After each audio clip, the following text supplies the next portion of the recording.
व्यास जी हुए कन्नौज में, उनका नाम था श्री पद्मनाभ। क्या नाम था? बहुत सुंदर कथा करते थे। हजारों लाखों की तादाद में लोग उनकी कथा सुनकर के अपनी शंकाओं का समाधान और परमानंद की प्राप्ति करते थे। परंतु उनके चित्त में इच्छा प्रकट हुई कि मैं सबका समाधान करता हूं, मेरा समाधान कौन करे। कई बार बंधुओं, कथा कहने वाले सबके समाधान करते, पर उनके चित्त में भी इच्छा होती है कि हम भी कहीं किसी गुरु आश्रय में जाएं जो हमारा समाधान करे। और एक बात बताएं, वक्ता अगर इस प्रकार की वृत्ति रखता है उसको अहंकार कभी नहीं हो सकता। नहीं तो इस व्यासपीठ पे अहम बहुत जल्दी आ जाता है। इतने लोग प्रणाम करते हैं, इतने लोग वंदन करते हैं, इतने लोग सब आगे पीछे घूमते हैं, सब करते हैं, तो अहम आना बहुत स्वाभाविक हो जाता है। लेकिन व्यासपीठ पर बैठा वक्ता भी अपने ऊपर किसी आचार्य को मानता है और उनके सदा शरणागत में रहता है, तो उसके अंदर अहम नहीं आ सकता।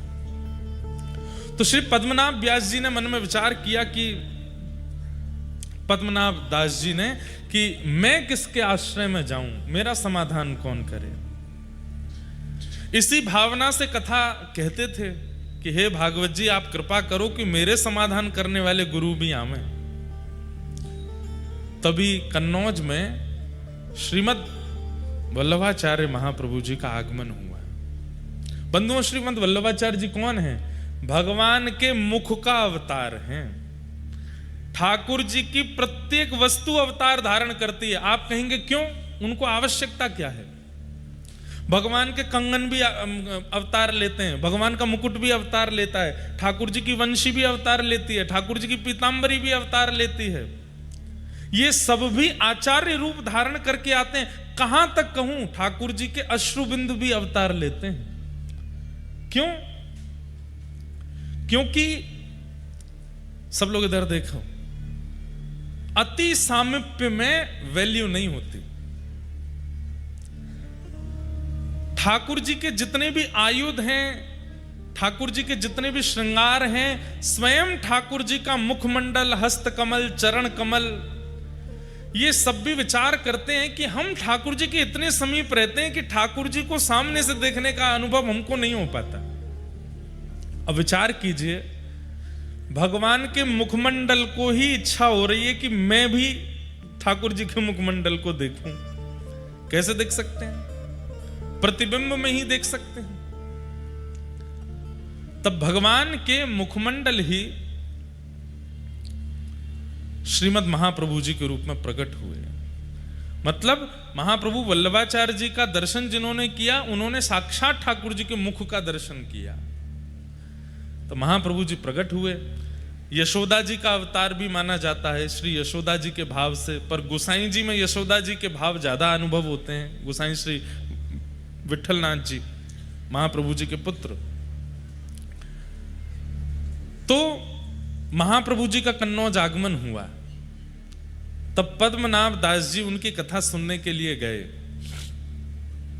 तब कथा में जैसे ही एक बात आप अनुभव करेंगे, कथा का एक स्वरूप होता है, जिज्ञासा लेकर के घर से चलिए कि मुझे इस बारे में जानना है।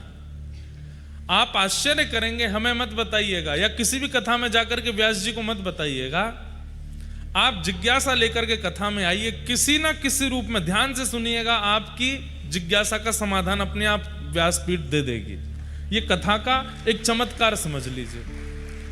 यहां जिज्ञासा लेके बैठे, पर हां, जिज्ञासा के रूप में ये नहीं होना चाहिए कि मेरा ब्याह कब होएगा, या मेरी पत्नी मोते लड़ना बंद कब करेगी, मेरे बच्चे मेरी बात कब मानेंगे। संसारी भावना नहीं, जिज्ञासा होनी चाहिए आत्म कल्याण की। आप आकर के बैठो, आपकी जिज्ञासा का समाधान कथा करेगी। तो पद्मनाभ दास जी के चित्त में क्या जिज्ञासा थी? मैं इतनी कथाएं करता हूं, इतने लोगों के समाधान करता हूं, पर मेरे चित्त को शांति क्यों नहीं मिलती? और आप इसी जिज्ञासा से आकर के जब कथा में बैठे, उसी समय महाप्रभु जी ने एक प्रसंग कहा, और प्रसंग में कहा कि भैया, ठाकुर जी की सेवा करने वाले, ठाकुर जी की कथा सुनाने वाले, ठाकुर जी के समीप रहकर के किसी भी प्रकार की सेवा का क्रम करने वाले को अपनी जीविका के लिए ठाकुर जी का प्रयोग नहीं करना चाहिए। समझ में आई बात? ठाकुर जी सजा धजा के बैठा दिए कि लोग बागा में चढ़ावा चढ़ावे, तो उस चढ़ावे से मेरे घर चले, कथा करें उस पर चढ़ावा आवे, उससे हमारा घर परिवार चले। ठाकुर जी जीविका नहीं होने चाहिए।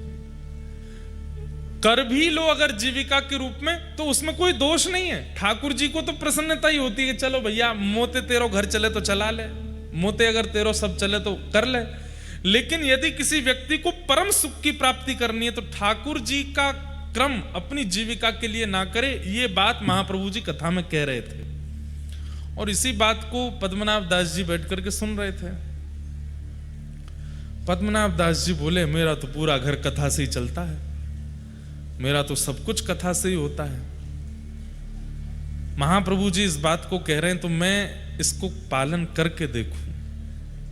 दिक्कतें तो बढ़ जाएंगी क्योंकि हमारा सर्वस्व कथा ही है, लेकिन आप इतने बड़े आचार्य चरण अगर इस बात को कह रहे हैं तो एक बार पालन करके देखें। और उन्होंने उसी दिन प्रण ले लिया कि आज के बाद घर चलाने के लिए सत्यनारायण की कथा कर लेंगे, घर चलाने के लिए महाभारत की कथा कर लेंगे, रामायण की कथा कर लेंगे, पर भागवत जी की कथा अयाचक वृत्ति से होगी।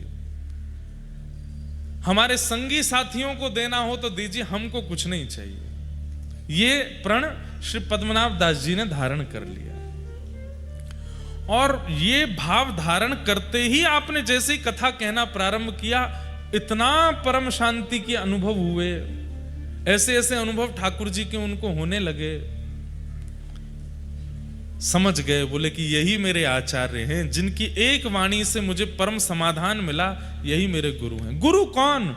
गुरु वही जो हरि सो मिलावे, गुरु वही जो हरि की राह दिखावे, गुरु वही जो सब तज वृंदा विपिन बसावे।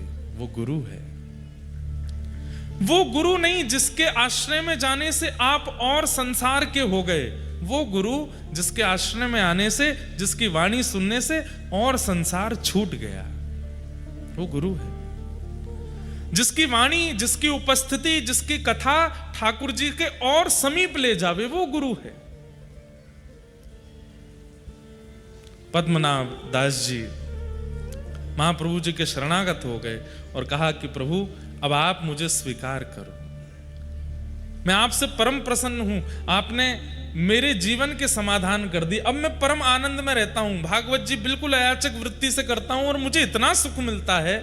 मेरे घर वालों को दिक्कत होती है, घर में धन नहीं जाता, थोड़े धन आदि की तंगी हो जाती है, लेकिन मुझे परम सुख मिलता है। और पद्मनाभ दास जी महाप्रभु जी के अनुयायी हो गए। महाप्रभु जी यदा कदा कहीं कहीं जाते तो पद्मनाभ दास जी को संग लेके जाते थे। गुरु भी कई बार शिष्य के शिष्यत्व को परखता है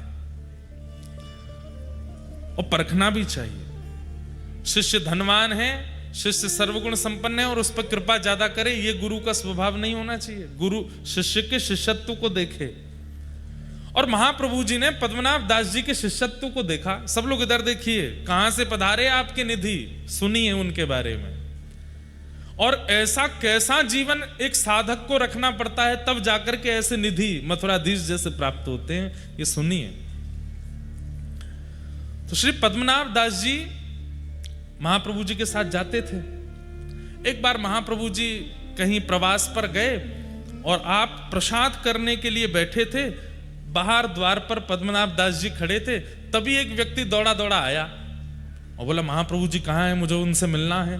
तो पद्मनाभ दास जी बोले भैया अभी आचार्य चरण प्रसाद पा रहे हैं, हमें बता दो क्या बात है। क्रोध में था तो उसने बताया,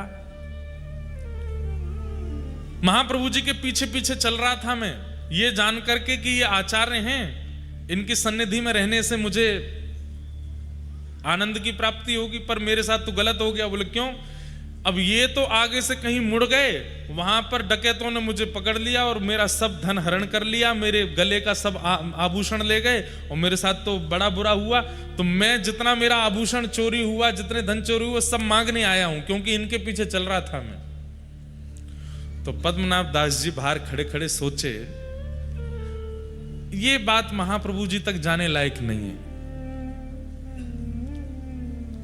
उन्होंने कहा, कितना धन बनता है तुम्हारा? बोले, इतना इतना धन बनता है। तो बोले, चलो हम दिलाते हैं। और उनको किसी सेठ के पास गए, सेठ से कर्जा लेकर के उस व्यक्ति को धन दे दिया, महाप्रभु जी को नहीं बताया। अब वो सेठ जी बोले, भैया इतना ब्याज बनेगा, कब लौटाओगे? बोले कि अब मैं करूंगा। खुद तो नियम धारण कर चुके थे कि बिना धन के कथा करनी है, और कोई कुछ आता नहीं था, धन कहां से आवे, वापस कैसे लौटा मैं? तब एक राजा आपके पास आया कि मुझे आपसे कथा सुननी है, आपके बारे में बहुत सुना है। तो बोले, हम कथा तो करेंगे लेकिन दक्षिणा नहीं लेंगे। राजा तो कथा मांगने ही आया था, तो 4-5 बैलगाड़ी भर के सामग्री लेके आया था। बोले, हम धन नहीं लेंगे। तो राजा बोला, तो फिर ऐसे ही सुना दीजिए, हमको क्या, आप नहीं लेंगे तो हमें तो कथा सुननी है। लेकिन तभी उनको याद आया कि वो एक सेठ का हमको चुकाना है, पर कथा का पैसा भी नहीं लेना है, क्या करें?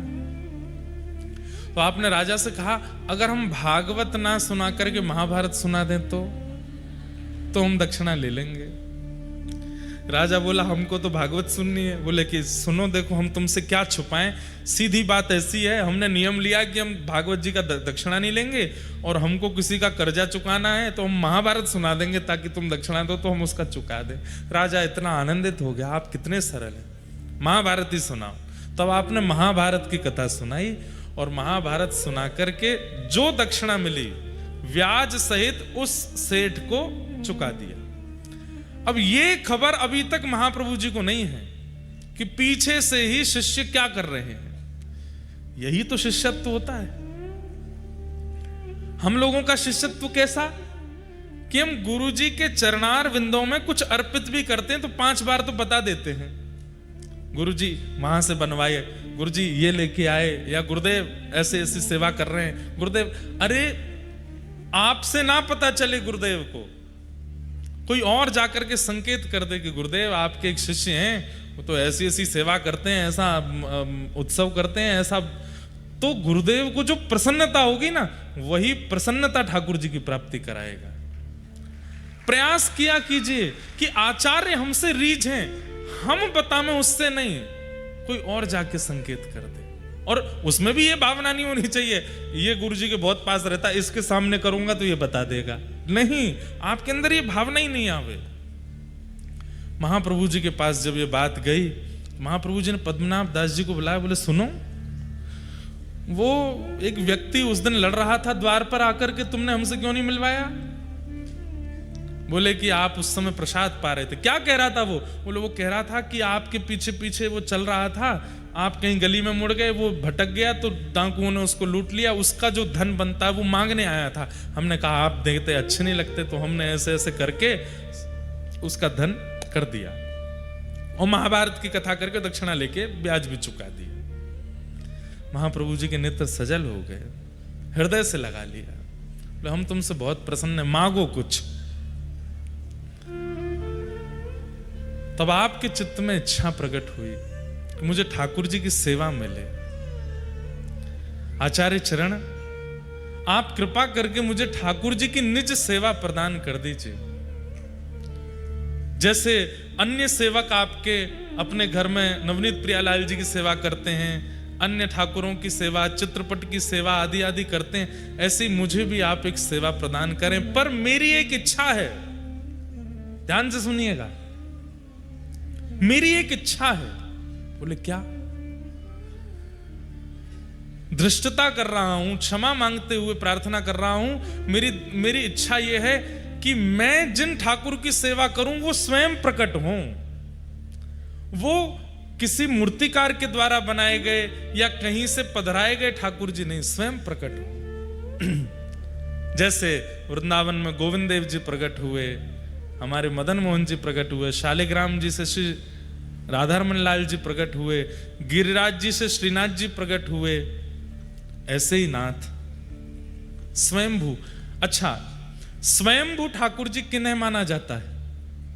उनके लिए भी शास्त्रों में वर्णन है। पहला, पृथ्वी से प्रकट हों, दूसरा पहाड़ से प्रकट हों, पर्वत से प्रकट हों, तीसरा शुद्ध दैविक नदियों से प्रकट हों, और चौथा किसी वृक्ष की जड़ से प्रकट हों। ऐसे कुछ नियम है, उन्हीं को ही स्वयंभू ठाकुर जी माना। आजकल लोग बाग क्या करते हैं, पहले ही धर देते हैं नीचे जाके, वो हमारे घर से निकले हैं, हमारे घर की खुदाई में निकल आए ठाकुर जी, हमारे वहां पे निकले, जो निकले। स्वयंभू ठाकुर जी का भी नियम बताया गया। या शालिग्राम से प्रकट हों, जैसे हमारे राधा रमन लाल जी, उनको स्वयंभू ठाकुर जी माना जाता है। तो श्री पद्मनाभ दास जी ने इच्छा प्रकट की कि महाप्रभु जी, मैं सेवा करना चाहता हूं ठाकुर जी की, लेकिन ठाकुर जी स्वयंभू हों, स्वयं प्रकट हों। महाप्रभु जी प्रसन्न हो गए, बोले चिंता मत करो, प्रतीक्षा करो।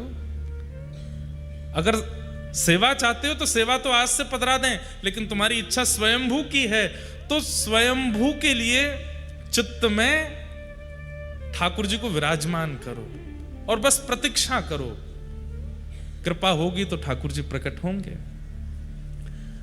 पद्मनाभ दास जी बोले ठाकुर जी की कृपा कब होगी पता नहीं, वो तो 1 जन्म 2 जन्म 10 जन्म लगा देते हैं, पर गुरु प्रसन्न हो जाएंगे तो अभी हो जाएगी। आप बस रीच करके कह दीजिए कि ठाकुर जी मिलेंगे। महाप्रभु जी बोले हम आशीष देते हैं कि ठाकुर जी मिलेंगे, बस प्रतीक्षा करो। अब प्रतीक्षा करो यह शब्द कहा तो इसके बाद शिष्य का यह मतलब नहीं होता कि रोज पूछे और कितनी प्रतीक्षा और कितने दिन, नहीं। प्रतीक्षा मतलब अब करते ही रहो, पूछो नहीं दोबारा। अनेक वर्षों तक प्रतीक्षा की। महाप्रभु जी के साथ जहां जहां प्रवास पर जाते थे, कभी कभी जाते थे, फिर बाद में महाप्रभु जी ने इनको सदा के लिए रख लिया। जहां भी जाते थे ये साथ ही जाते थे। प्रवास करते हुए एक दिन आप गोकुल पधारे, पद्मनाभ जी साथ में पधारे, और गोकुल में संध्या के समय पर महाप्रभु जी यमुना जी के तट पर बैठ करके संध्या कर रहे थे, और दूर बैठ करके श्री पद्मनाभ दास जी अपने गुरुदेव को बस देखते ही रहते थे, दर्शन ही करते रहते थे। दर्शन करते करते करते करते तभी यमुना जी की रेत अपने आप खिसकने लगी जमुना जी के भीतर। आप देख करके आश्चर्यचकित हो गए, और महाप्रभु जी की उस समय संध्या चल रही थी, संध्या का मध्यस्थ था। और तभी क्या देखते हैं कि ताल वृक्ष के समान, 7 ताल वृक्षों के समान विशाल स्वरूप ठाकुर जी का शंख चक्र गदा पद्म धारण करके प्रकट हो गए हैं। बोलो मथुराधीश की। इतने विशाल स्वरूप प्रकट हुए कि 7 ताल के वृक्ष के समान स्वरूप था ठाकुर जी का। आचार्य चरण ने देख करके तुरंत प्रणाम किया। पद्मनाभ दास जी तो देख करके हैरान रह गए, ये कितना विशाल विशिष्ट स्वरूप, अद्भुत स्वरूप के दर्शन करके आप आनंदित हो गए। तभी महाप्रभु जी ने आज्ञा की कि निवेदन कियो, जय जय इतने बड़े बनकर के आए हो, कैसे सेवा करेंगे, नसैनी लगानी पड़ेगी, मोह तक पहुंचवे के काजे, इतनो सब कैसे विस्तृत होएगा, इतना बड़ा आपको स्वरूप है, इतने बड़े मंदिर बनाने पड़ेंगे। थोड़ी कलयुग की प्रधानता है, आप थोड़ा सा नेक हम अर्चकन पर नेक ध्यान धरो और अपनो रूप नेक सूक्ष्म करो। तब वही विशाल स्वरूप छोटे से बनकर के श्री महाप्रभु वल्लभाचार्य जी की गोद में पधारे, और वही स्वरूप आज यहाँ कोटा में विराजमान। दूर खड़े खड़े नेत्र लाल हैं, नेत्रों से अश्रु गिर रहे हैं श्री पद्मनाभ दास जी के, हाथ जोड़ करके केवल कंपन हो रहा है। महाप्रभु जी मंद मुस्का करके कहते हैं, देखो तुम्हारी इच्छा आज पूर्ण भई, और तुम्हारे लिए स्वयंभू ठाकुर जी श्री मथुराधीश प्रकट हुए हैं। नामकरण कर दिया, इनका नाम क्या बोले, मथुराधीश है। तब पद्मनाभ दास जी सन्मुख आकर के बैठ गए। बोले महाराज आपने इनका नाम मथुराधीश क्यों रखा? तब आचार्य चरण ने कहा कि देखो ये मथुरापुरी जो है ना, इसका मूल नाम मधुरापुरी है। जहां पर मधुर श्री कृष्ण का प्राकट्य हुआ वो मधुरा है, वो मथुरा अपभ्रंश होकर के और कुछ शास्त्रीय कारणों से उसका नाम मथुरा है, पर वास्तव में मधु नामक दैत्य को मारा था यहां पर, इसीलिए इसका नाम मधुरा है। और मधुरा के जो अधीश हैं वही मथुराधीश है, इसलिए इनका नाम मधुराधीश है। और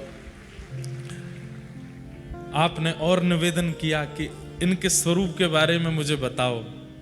तब महाप्रभु जी कहते हैं, गोद में बैठे हैं मथुराधीश जी, सामने पद्मनाभ दास जी बैठे हैं, कि तम अद्भुतम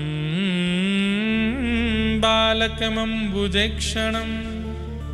ध्यान से सुनिएगा, ये मथुराधीश जी जो हैं ये विशाल विराट ठाकुर जी नहीं है।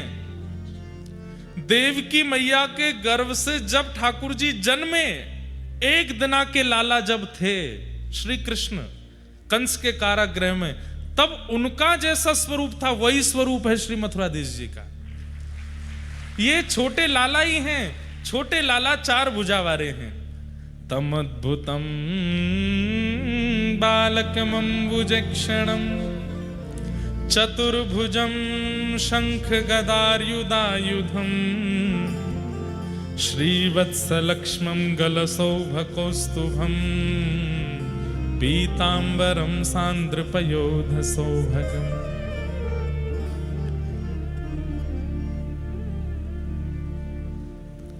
महाप्रभु जी कहे, पद्मनाभ दास,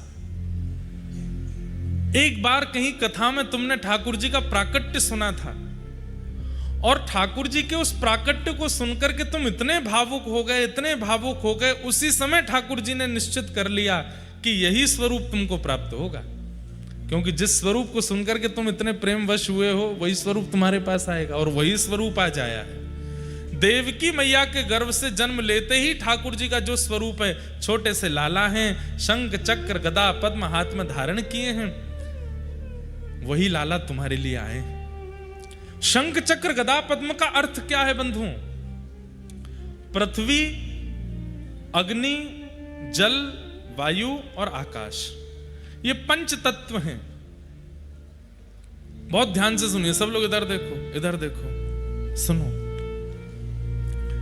भगवान के चतुर्भुज रूप में जो शंख है ये जल तत्व है। शंख का प्रादुर्भाव कहां से होता है?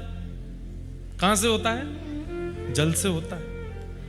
तो जल तत्व के रूप में शंख विराजमान है। अग्नि तत्व के रूप में सुदर्शन चक्र विराजमान है, क्योंकि चक्र जब ठाकुर जी के हाथ से प्रकट होते हैं उस समय अग्नि के समान तेज प्रकट हो जाता है।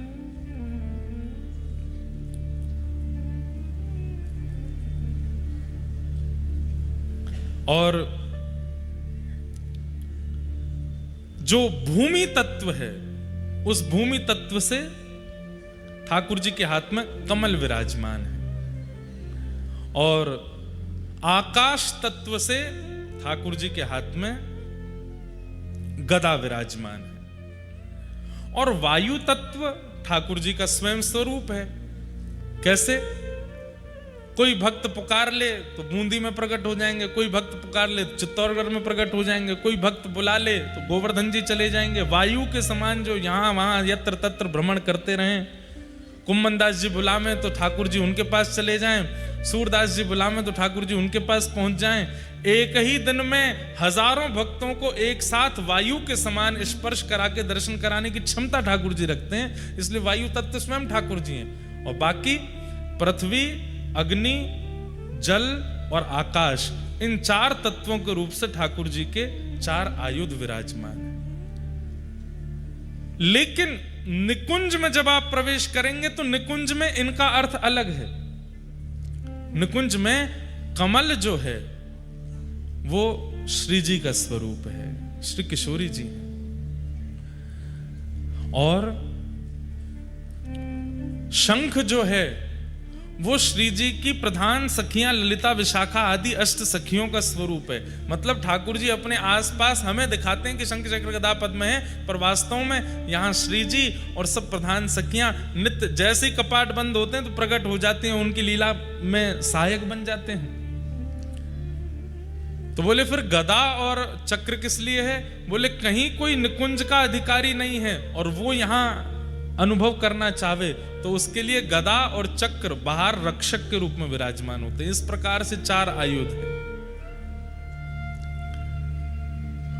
इस प्रकार महाप्रभु जी ने घंटों बैठ करके मथुराधीश जी को अपनी गोद में बैठा करके पद्मनाभ दास जी को प्रवचन किया। और फिर घड़ी आई, पद्मनाभ दास जी से कहा आओ और अपने ठाकुर जी स्वीकार करो।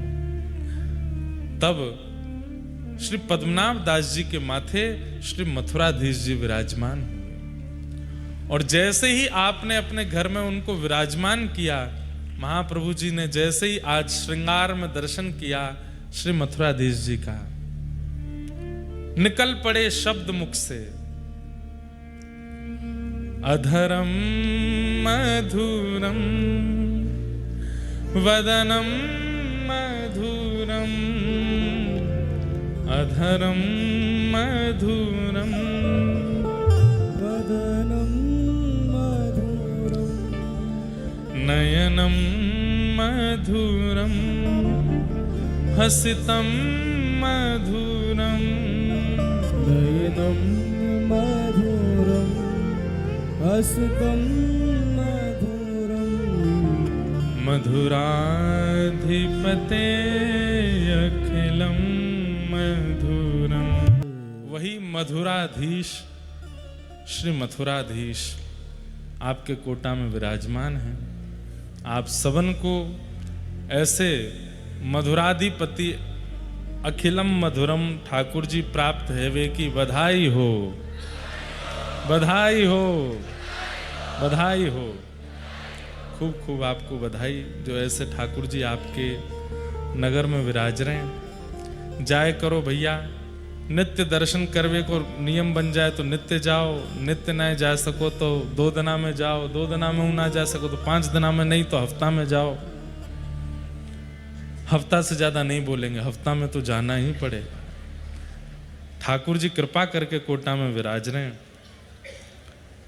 ऐसी सुंदर लीला आज हमने अनुभव की तो मन में भाव हुआ कि आज कथा में श्री मथुराधीश जी के प्राकट्य की कथा सुना करके ही नंदोत्सव में जाएंगे।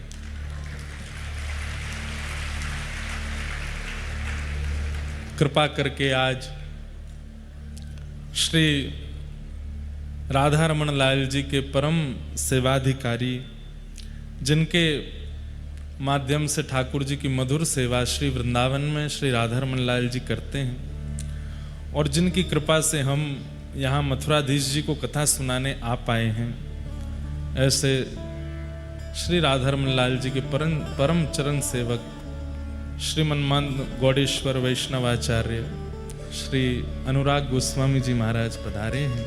आपको बारंबार प्रणाम। साथ ही हमारी बड़ी बहन जी भी आई हैं, उनको भी बहुत बहुत वंदन।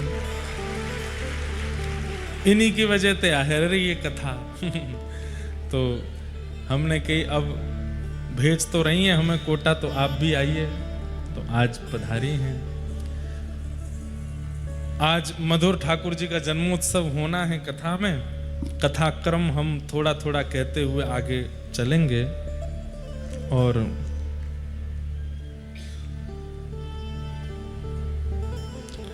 कोई कह रहे हैं कि मीराबाई के स्वप्न में ठाकुर जी से शादी हुई थी, वो वाला पद सुना दीजिए। वो तो अब विरह का भाव है, कल या परसों में मीरा बाईसा के खूब भाव सुनेंगे, क्योंकि बाईसा का भी स्थान पास में ही है, राजस्थान है। पर आज तो ठाकुर जी के जन्मोत्सव के लिए चलते हैं। देखो आ गए छतरी वाले, सब खड़े हैं यहाँ पे कथा सुनने, बेचारे छतरी में खड़े खड़े अब खड़े रही हो, नंदोत्सव भी छतरी के संग ही नाची हो। जल्दी आते तो बैठने को मिल जाता, अब लेट आए तो खड़े तो होना पड़ेगा। लेकिन बड़ी कृपा है ठाकुर जी की, और संभवतः 5-6 दिन की बारिश बता रहे हैं लोग बाग तो। ज्यादा जगह का अभाव पड़ेगा तो हमारा मंच खाली है, 2-4 लोगों को यहां बुला लेंगे। ज्यादा वर्षा रही तो यजमान परिवार, एलन परिवार को तो यहीं बैठा लेंगे ऊपर, आगे वाला जगह भी खाली हो जाएगी तो 500-600 लोग यहां भी बैठ जाएंगे, और यही व्यवस्था हम कर सकते हैं। लेकिन अब चलो कथा में प्रवेश करें। कल हम लोग भीष्म पितामह का सुंदर भाव सुन रहे थे। भीष्म पितामह ठाकुर जी से निवेदन करते हैं कि नाथ, बंधुओं देखो, एक बात हमें समझ में आई है आज तक कथा कहते हुए, केवल भक्ति करना, केवल नाम जपना, केवल व्रत अनुष्ठान करना मात्र से ठाकुर जी की प्राप्ति संभव नहीं है। उसमें कुछ आधुनिकता होनी चाहिए, उसमें कुछ नवीनता होनी चाहिए, उसमें भाव का पुट होना चाहिए। अब आप स्तुति गाते हैं, पर स्तुति केवल गा ही रहे हैं, उसका कोई, उसमें कुछ नवीनता नहीं है, उसमें कुछ आपका भाव प्रकट नहीं है, तो फिर उस भाव से ठाकुर जी कैसे रीझें? भाई, घर में रोटी रोज बनती है, लेकिन जिस दिन जमाई राजा आते हैं उस दिन विशेष बनती। उस दिन रोटी में घी भी बढ़िया वाला लगाया जाता है, उस दिन सब्जी में भी नमक वगैरह उस दिन कमी नहीं होती है। बाकी के दिन कभी नींबू नहीं, नमक नहीं, कभी कुछ नहीं। जमाई जिस दिन आते हैं उस दिन विशेष बनती है। बच्चों को भी रहता है, जीजा जी आते रहा करो, हमको भी बढ़िया बढ़िया खाने को मिलता रहता है। क्यों? प्रस्तुतिकरण में ही तो प्रेम होता है। अब जो माता जी रोज बनाती हैं वही उस दिन भी बना दें तो फिर क्या विशेष हुआ? मेहमान घर आए और आप वैसे ही सामान्य सी घिया की तोरई की सब्जी बना दे, तो वैसे बढ़िया घेरा तोरई तो वही बना दो, तो उस दिन तो कुछ विशेष बनना चाहिए ना। ऐसे ही ठाकुर जी की सेवा आराधना भी भिंडी लौकी घिया की तरह नहीं की करनी है, बस करनी है, ये नियम है, ये ऐसे है, ऐसे ऐसे करते रहो। बस नियम की पूर्ति नहीं, समय की पूर्ति नहीं करनी है। जितना नियम है, जितना समय है, उसमें कुछ अद्भुत करना है, कुछ विशेष करना है। और विशेष अद्भुत चाह करके नहीं होता। जब कथा आदि श्रवण करते करते भाव जागृत चित्त में हो जाते हैं तो अपने आप बनता है, अपने आप होने लगता है। कहते हैं यही पद्मनाभ जी ठाकुर जी को जब विराजमान किए तो अयाचक वृत्ति से तो हो गए थे पहले से ही, कुछ धन आदि लेते नहीं थे। मथुराधीश विराजमान है। अब ठाकुर जी की सेवा में तो अष्टयाम सेवा होती है, खूब रज रज के प्रसादी बनती है, खूब बढ़िया बढ़िया सामग्री बनाई जाती है, खूब बढ़िया पोशाक बनती है, तो धन की जरूरत तो होती है। तो एक समय आने पर ऐसी स्थिति हो गई श्री पद्मनाभ दास जी की कि मथुराधीश जी को भोग भी नहीं पधरा पा रहे थे। तब आपने क्या किया? केवल छोले थे आपके पास में, तो उन छोलों को ही पात्रों में रख देते थे और पात्र को ऊपर से ढक करके ठाकुर जी से कहते, जय जय। आप सामग्री थोड़ी देखते हो, आप तो भाव देखते हो ना। अब सामग्री के लिए तो हम पर इतनी संपत्ति नहीं है, इतनी व्यवस्था नहीं है कि हम आपको विविध विविध सामग्री पवा सकें। अब ये छोले ही हैं, आप इनको स्वीकार करो। और आप छोले ढक करके और ऐसा भाव रखते, जय जय। है सारे पात्रों में छोले ही, लेकिन भावना क्या कर देते, देखो कैसी बढ़िया कड़ी बनी है, जय जय, भोग लगाइयो प्रेम से।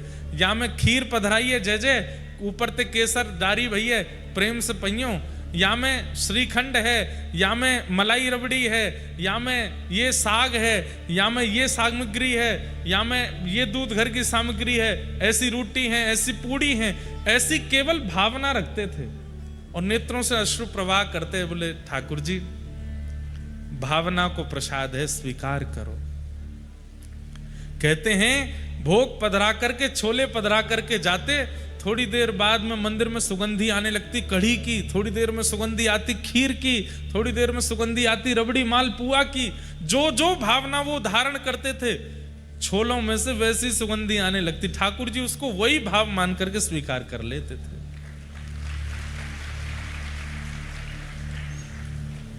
भाव बिना सब साधन झूठो, भाव बिना सब साधन झूठो, बिरथा सकल निधान, भाव के वश में है भगवान, भाव के वश में है भगवान। और हम सब प्रस्तुत करते हैं, केवल भाव ही नहीं करते। भाव की प्रस्तुति नहीं होती, बाकी सब प्रस्तुत होता है। भाव नहीं तो हर मंदिर में दीखत बस पाषाण, भाव होए तो जित देखूं तित प्रगट होए भगवान, भाव के वश में है भगवान। हमने भावना की, कई लोग ऐसा बोल जाते हैं, अरे आपका उत्सव चल रहा था, आपका वो बढ़िया बारिश हो गई, इंद्र ने सब मिटा दिया, इंद्र ने तो ऐसा विघ्न डाला। अरे विघ्न मानोगे तो विघ्न है। हमने क्या माना? ठाकुर जी आए हैं प्रकृति के रूप में, एक पूरा कथा पंडाल लेके बैठे हैं। भावना रखी, सबके मुख प्रसन्न हो गए, सब आनंदित हो गए और ठाकुर जी की भावना हो गई। भाव। भीष्म पितामह सामान्य बात कह रहे हैं कि मेरा मन आपके चित्त में लगे, लेकिन इस भावना से अपनी स्तुति में कह रहे हैं कि ठाकुर जी प्रसन्न हो गए। भीष्म पितामह की स्तुति सुनकर के ठाकुर जी अत्यंत प्रसन्न हुए, अत्यंत आनंदित हुए। और अंततो गत्वा भीष्म पितामह कहते हैं, बोले नाथ, जीवन में मैंने आपसे कुछ नहीं मांगा, लेकिन आज कुछ मांगना चाहता हूं। ठाकुर जी बोले, कहो। ललित गति विलास वल्गुहासन, प्रणय निरीक्षण कल्पितो रुमानः, कृतमनुकृतवत्य उन्मदान्धा, प्रकृति मगन किल यस्य गोपवध्वः। भीष्म पितामह क्या कह रहे हैं? बोले नाथ, सुदर्शन चक्र के साथ आपका दर्शन किया है, विराट रूप में आपका दर्शन किया है, द्वारिकाधीश रूप में आपका दर्शन किया है, अर्जुन के सारथी के रूप में आपका दर्शन किया है, और बहुत सारे दर्शनों को यहां बताया। जब आप चाबुक चलाते थे तो घोड़ों के पैरों से उड़ने वाली धूल आपके पसीनों से आके चिपक जाती थी। उस समय आपके घुंघराले केश आपके मुखमंडल पर आते थे, और आप इतने व्यस्त होते समय अपने हाथों से जब अपना मुख पहुंचते थे, आपकी वो छटा, आपकी वो छवि, मैंने सब रूपों में आपका दर्शन किया। केवल एक रूप है जिसका मुझे अभी तक दर्शन नहीं हुआ है।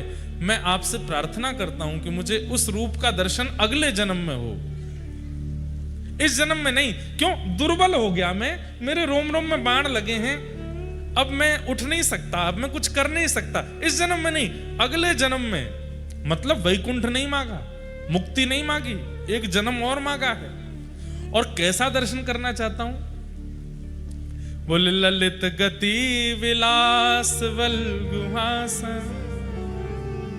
आप टेढ़े मेढ़े चाल चलते हैं, ऊंची घुटने तक धोती पहनते हैं, पैरों में कड़ूले पहनते हैं, कमर पर कौंधनी बांध करके, कारी कमली अपने तन पर लपेट करके, अपने कटाक्ष नेत्रों से इधर उधर देखते हुए, स्वर्ण चांदी का मुकुट नहीं, किसी वन में जाकर के पत्तों को इकट्ठा करके वनमाली भेष अपने सिर पर वन के पत्रों के मुकुट धारण कर लेते हैं। एक हाथ एक गैया के कंधे पर डाल करके दूसरे हाथ से वेणु रव करते हुए वो वृंदावन के बाल कृष्ण, उनका मुझे दर्शन करना है, उस छवि का मुझे अनुभव करना है। और उस छवि का दर्शन करने के लिए हे नाथ, या तो मुझे व्रज की गोपी बना देना या व्रज की मुझे गैया बना देना।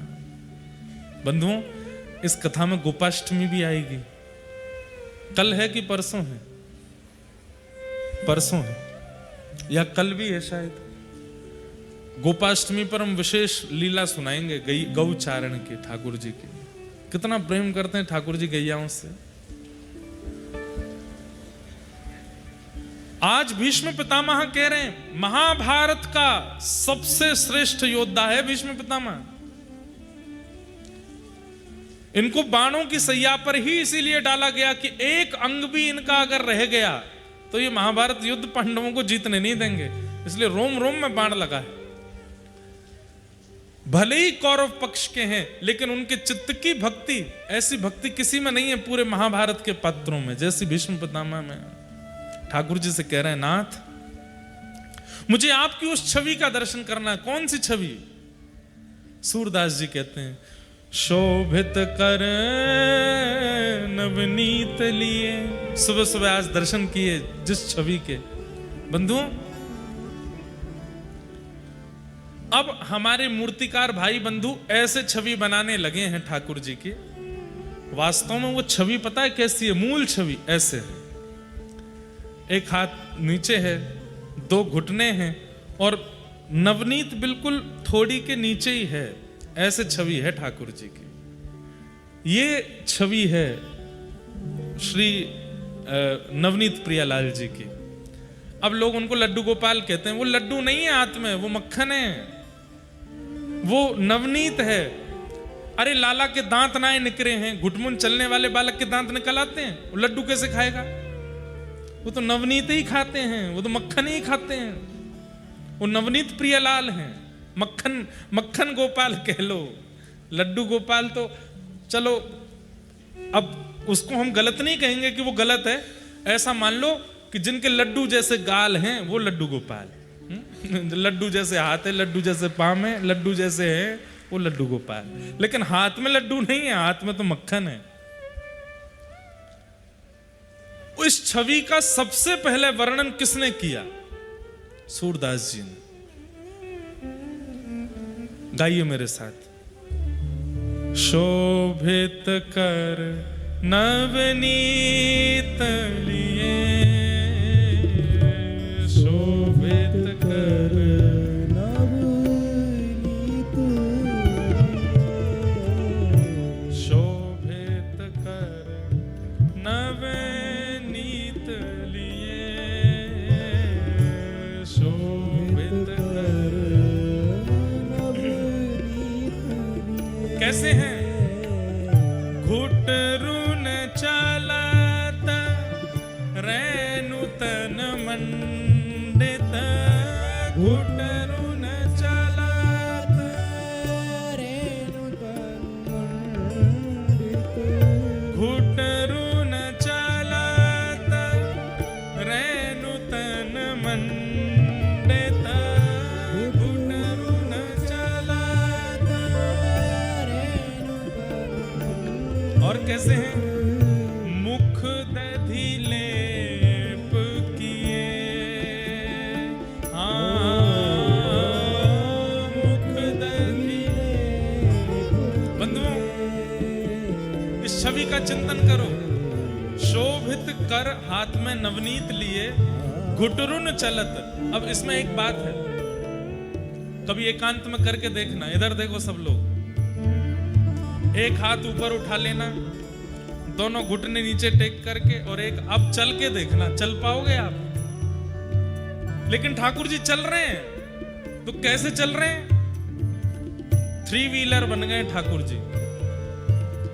अब भाई एक हाथ तो ऊपर है ना, तो ऐसे लुढ़क जाते हैं बीच बीच में, तो ये कोहनी नीचे टेकते हैं और फिर चलते हैं ऐसे कोहनी से। मक्खन नीचे नहीं आवे। कह रहे हैं सूरदास जी, बोले मुख पे मट्टी लग गई है, पूरे तन पे मट्टी लग गई है। क्या कह रहे हैं? घुटरुन चलत रेणु तन मंडित, पूरा तन रेणु में हो चुका है, लेकिन हाथ के मक्खन पर एक बिंदु आने नीचे। कितना प्रेम करते हैं ठाकुर जी मक्खन से। जे ना गंदो है जाए खाऊं गोया को। अच्छा, खा क्यों नहीं रहे? कोई एक प्रिय स्थान है ठाकुर जी का, वहां जाके ही खाएंगे। सब जगह बैठ के नहीं खाऊंगा, एकांत में बैठ खाऊंगा, कहीं दाऊ दादा आके छीन नहीं ले।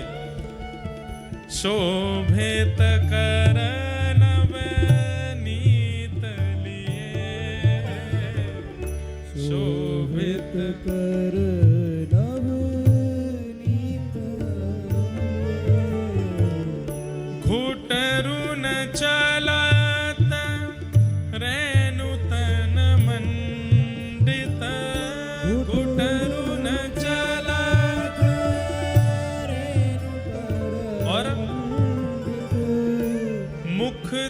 दही लेप किए,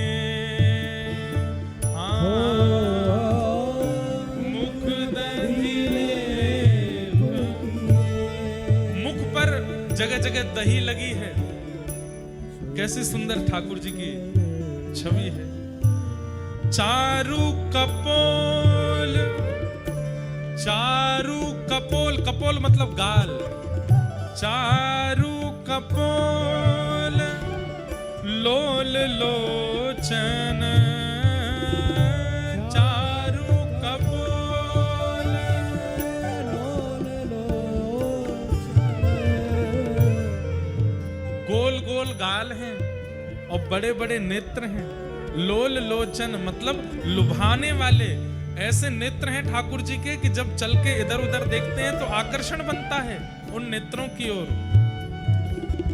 चारु कपोल लोल लोचन, चारु कपोल लोल लोचन, और गोरोचन तिलक किए, गोरोचन तिलक। हमारे हम आधे तो रामानुजी हैं और आधे पुष्टि मार्गी हैं। क्यों? हमारे पूज्य पिताजी महाराज और हम तो रामानुज वैष्णव हैं, पर हमारे पूज्य नाना जी पुष्टि मार्गीय थे, पंडित श्री कृष्णलाल शास्त्री, और उनको लाखों की तादाद में पद याद थे। उन्हीं की कृपा से हम पद गाते हैं, उन्होंने ही व्यासपीठ पर बिठाया। हमारे पूज्य नाना जी वो उसका इतना सुंदर वर्णन करते थे। गो रोचन तिलक किए, गैया के यहां माथे पर भीतर एक गोरोचन होता है।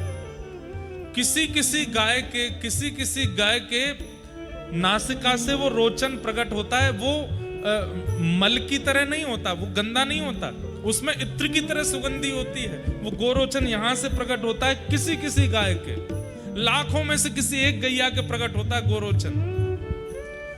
वह गोरोचन का तिलक लगाती है यशोदा मैया लाला को। 9 लाख गैया हैं तो महीना 1.5 महीना में एक गैया के गोरोचन प्रकट हो जाता है। आजकल संभव नहीं है, और होता होगा तो पता नहीं, लोगों को खबर नहीं होगी इसलिए उसका पता नहीं चलता। कींच जैसी होती है, जैसे खस की कींच होती है ऐसी कींच निकलती है और जरा सी निकलती है। वो मैया इकट्ठा करके लाला कुआ को तिलक लगावे, गोरोचन तिलक किए। पर हमारे पूज्य नाना जी इसका एक अर्थ और करते थे। बोले लाला यहां गोरोचन को गोवर मान लो। तो मैंने कि नाना जी गोबर को तिलक लगा रहे ठाकुर जी। तो इसका इतना सुंदर वर्णन करते नाना जी बोलते, बोले लाला ठाकुर जी के तन पे रेणु लगी है और ठाकुर जी को मक्खन खानो है। अब प्रिय वस्तु खावे के काजे साफ सुथरा तो होना पड़ेगा। तो ठाकुर जी सोचे अब कहां जाऊं, तो मैया के पास जामे। तो मैया से कहवे गए कि मेरे तन की मिट्टी हटाए दो। बोलनो आवे ना लालाते, लेकिन तन में मिट्टी लगी मैया देखेगी तो हटा देगी। तो मैया के पास गए, वहां समय मैया अपना श्रृंगार कर रही है। और मैया कैसे श्रृंगार कर रही है? एक सफेद बिंदी लगावे, फिर एक लाल बिंदी लगावे, फिर एक सफेद बिंदी लाल बिंदी, सफेद बिंदी लाल बिंदी, सफेद बिंदी लाल बिंदी, ऐसे मैया अपना श्रृंगार कर रही है। ठाकुर जी देख रहे हैं, मट्टी वट्टी तो भूल गए। ठाकुर जी बोले मैं हूं करूंगा ऐसा श्रृंगार, कैसे करूं? दोबारा लौट करके गए फिर गौशाला में। बोले सफेद बिंदी तो मेरे हाथ में, लाल बिंदी कहां ते लाऊं? लाल बिंदी दिखी नहीं, सो गोबर उठा लियो। सो एक बिंदी तो मक्खन की लगा में और दूसरी बिंदी गोबर की लगा में, फिर एक बिंदी मक्खन की लगा में, फिर दूसरी बिंदी गोबर की लगा में। ऐसे ठाकुर जी अपने मुख पर यहां पर दही लेप रखी है, ऊपर यहां पे मक्खन और गोबर से ठाकुर जी गोरोचन तिलक की। कितना सुंदर वर्णन है सूरदास जी की वाणी में। शोभित कर नवनीत लिए, शोभित कर नवनीत। और आगे सुनो। लट लटकनी मनुमत मधुप गण लट लटकनी मनुमत। भैया आप लोगों को डर लग रहा हो का बारिश फारिश को? यहाँ देखो, अरे इतको देखो, प्रेम तो सुनो, कितनी सुंदर लीला चल रही है। विशेष रूप से आगे वाले आप लोग ज्यादा ध्यान से सुना करो, पीछे वाले तो हिलते डुलते ही नहीं है। अब देखो, ये ऐसी व्याख्या आचार्यों की कृपा से ही समझ आती है। आप लोग इस पद को पढ़ लो, व्याख्या नहीं कर पाओगे। अब क्या कह रहे हैं? लट लटकन मन मत मधुप गण। बोले ठाकुर जी के जो घुंघराले केश हैं, वो यहाँ पर जो चोटी बनी है वहां में से निकर निकर के नेक नेक बाहर आ गए। तो एक लट यहाँ ते आई है, एक लट यहाँ ते आई है, एक लट यूं आई है। तो ठाकुर जी बीच बीच में अपनी लटन को संवार रहे हैं। सूरदास जी कह रहे हैं कैसा लग रहा है? बोले ऐसा लग रहा है कि मानो जैसे किसी नील कमल के ऊपर बहुत सारे भौरे मंडरा रहे हो। लट लटकन मनुमत मधुप गण लट लटकन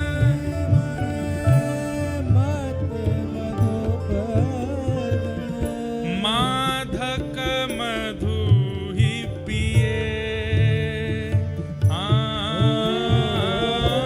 माधक मधु, मानो ऐसा लग रहा है ठाकुर जी, हमारी किशोरी जी जो हैं ये गुलाब कमल है और ठाकुर जी नील कमल है, नीले कलर के, नीले नीले हैं। तो नील कमल पर मानो इतने सारे केश के रूप में मानो भौरे मंडरा रहे हैं और मंडरा करके मत उसमें से मधु को पी रहे हैं। आहा।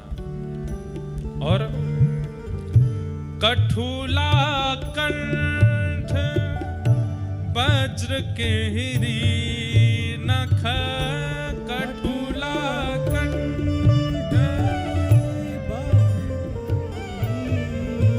एक श्रृंगार में एक आपने देखा हो, ठोस सोने का एक श्रृंगार होता है, वो केवल ऐसे पहन लिया जाता है, उसको कठुला कहते हैं। और कठुला के नीचे ठाकुर जी कह रहे हैं मैं तो भीतर ही आऊंगा पंडाल में।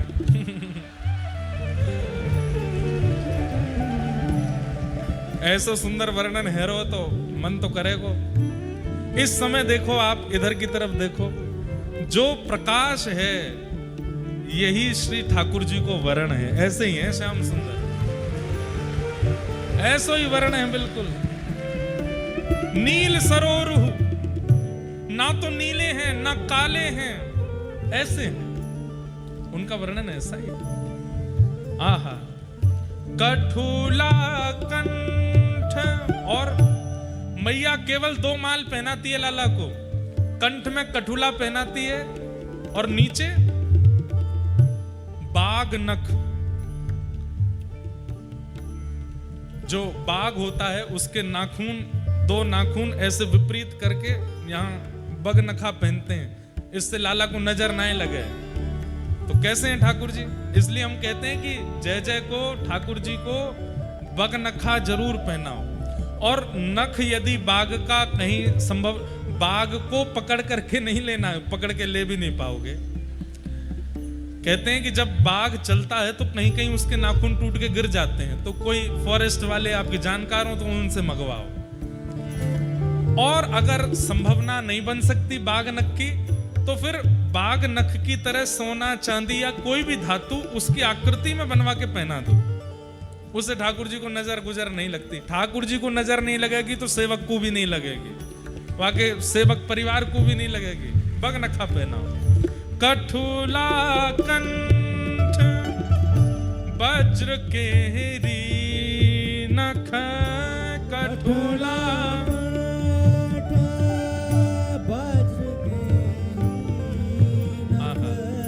राजत रुचि रहिए, राजत रुचि रहिए।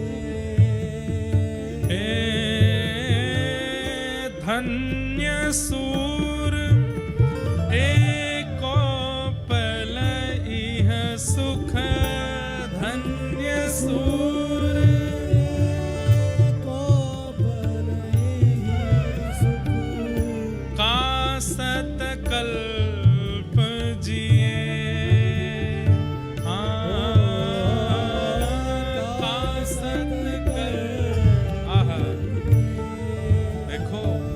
क्या कह रहे हैं सूरदास जी? धन्य सूर एहो पल एहि सुख का।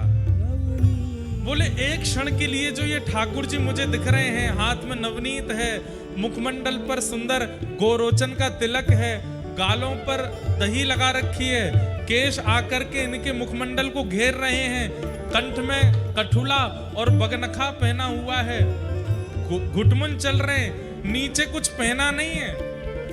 आज हरि देखे नंगम नंगा डोल रहे, बस वस्त्र के रूप में रज ही लगी भैया तन पे। सूरदास जी कह रहे हैं ये एक पल के लिए दिखने वाले ठाकुर जी के स्वरूप के बाद 100 साल जीने का किसका मन करेगा? हमारे प्राण तो अब ही चले जाएं। हे धन्य सूर एको पल दृष्टि सुख, धन्य सूर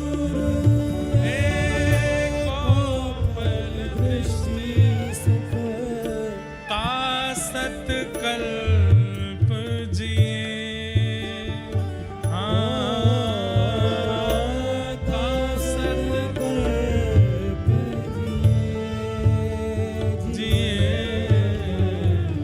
शोभित कर नवनीत लिए,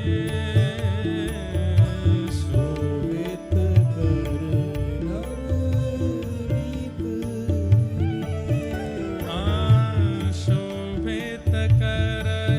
नवनीत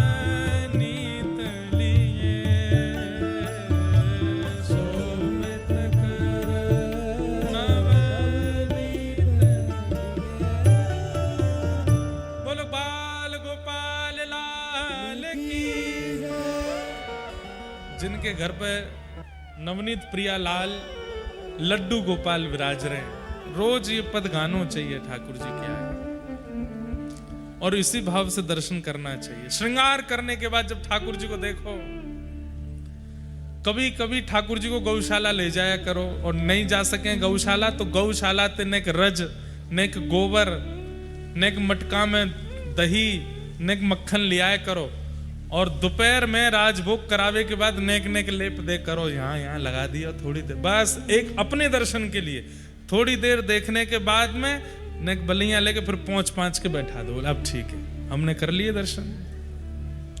कितनी सुंदर झांकी। भीष्म पितामह कहते हैं, ललित गति विलास वल गुहास प्रणय निरीक्षण कल्पितोरुमान कृतमनुकृतवत्य उन्मदान्ध प्रकृति मगन किल यस्य गोपवध्व। जिस प्रकार गोपियों को आपका दर्शन होता है, ब्रज रानी यशोदा जी को आपका दर्शन होता है, नंद बाबा को आपका दर्शन होता है, वो दर्शन मुझे लाभ नहीं मिला नाथ, कृपा करके अगले जन्म में मुझे ब्रज की गोपी बना करके भेजना, ताकि मैं भी दही मत करके मक्खन निकाल के धरूं और आप मेरे घर आओ, वाकु चोरी करवे के काज। ये भीष्म पितामह मांग रहे हैं ठाकुर जी से।